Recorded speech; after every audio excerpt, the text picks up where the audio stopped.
New Orleans' secondary goes, what type of problems does Lattimore present specifically? He's a good player, physical, does a great job getting hands on guys, disrupting releases, has good ball skills, can run. He's a good player, and ties in. They do a great job in their front four, front seven of creating pressure and getting home, and those guys play aggressive on the outside. So a really good player, a player that I know in this building we have a lot of respect for. Matt, after the game, Cal Pitts talked about how his matchup against Stephon Gilmore was kind of like a welcome to the NFL moment. How important do you think that is for his development going forward? I think every week's huge. When you're 7 games into your career, every experience that you have helps you develop and helps you become a better player. And I think last week will certainly help. But he's got the right mindset, to get back to work, to try and improve, to learn from the good, learn from the mistakes, and use that all as fuel for getting better. And if he keeps that approach, he's going to be just fine.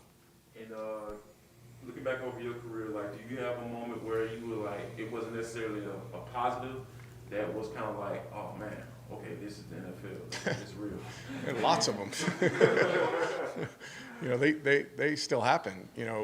The old line is in the NFL, you're a week away from being humbled because there's great coaches and great players across the board. And so you have to put in the work every week, and you have to get yourself mentally and physically and emotionally prepared to go compete at your best.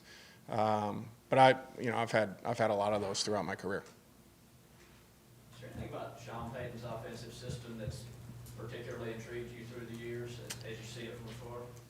I think their consistency, whether it be leading the league in passing or leading the league in rushing attempts, they find ways to get the job done. And I've always had a respect for Sean and what he does and how he puts his players in position to be successful. And they had a lot of continuity for a long time with Drew there, but he's done a great job of evolving and doing different things with the different guys that he's had. And I think that's the sign of good coaches, their ability to adapt and adjust, but still get the best out of players. You guys ever had a chance to sit down somewhere and shoot the breeze for 30 minutes and talk offense? I have not.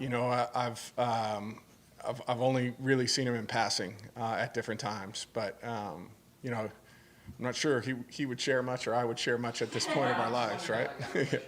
Yeah.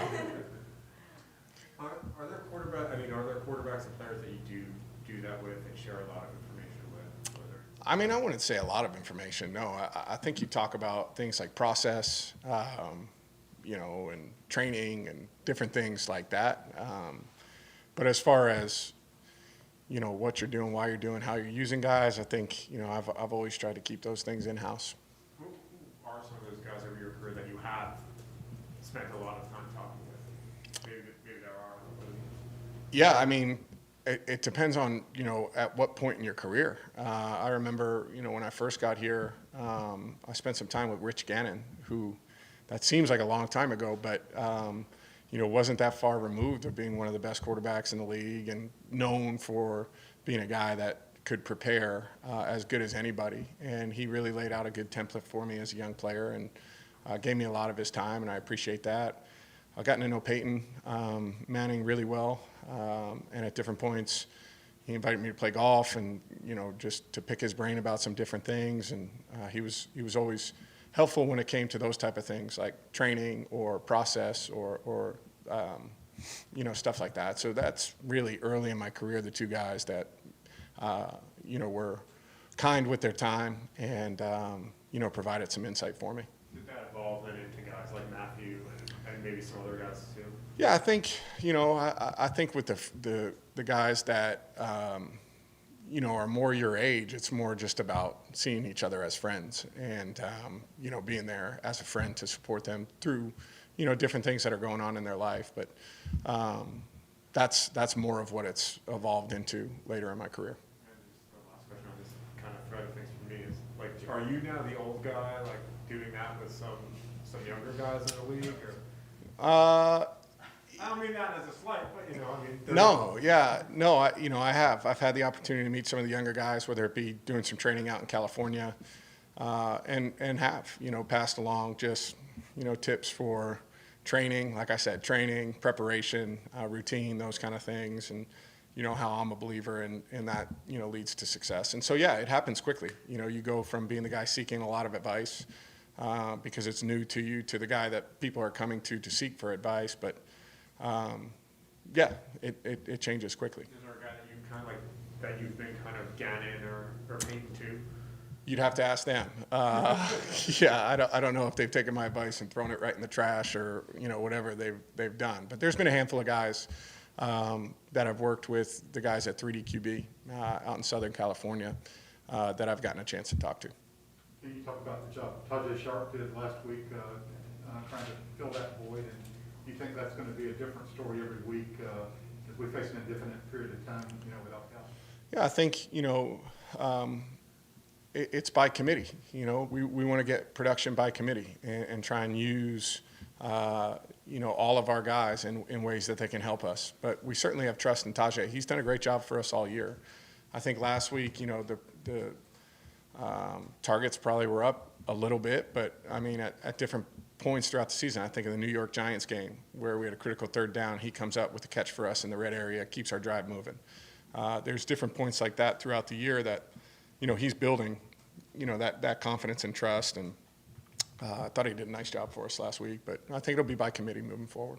How good is it for you to have, last week I think your running backs combined for 10 catches, to have that in your back pocket as another outlet for your passing game? Yeah, you talk about, getting production from not only different guys in the wide receiver group, but, different position groups.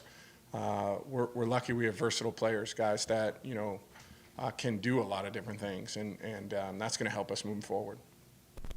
I know we spoke, I think it was after the bye week, and you were saying kind of like the next progression, the next step of this offense is to be more consistent, to play more consistently. And I was just curious, kind of like, in your mind, like what needs to happen in order to kind of take that next step for this offense?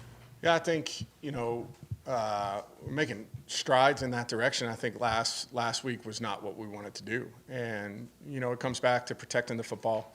Turning the football hurts, particularly in red area where you're not getting points. And then capitalizing on opportunities. Short field at the beginning of the game to come away with 3 points is disappointing. You want to be able to go ahead and score. So I think we've got to be a little bit more opportunistic when we get our good chances, short fields.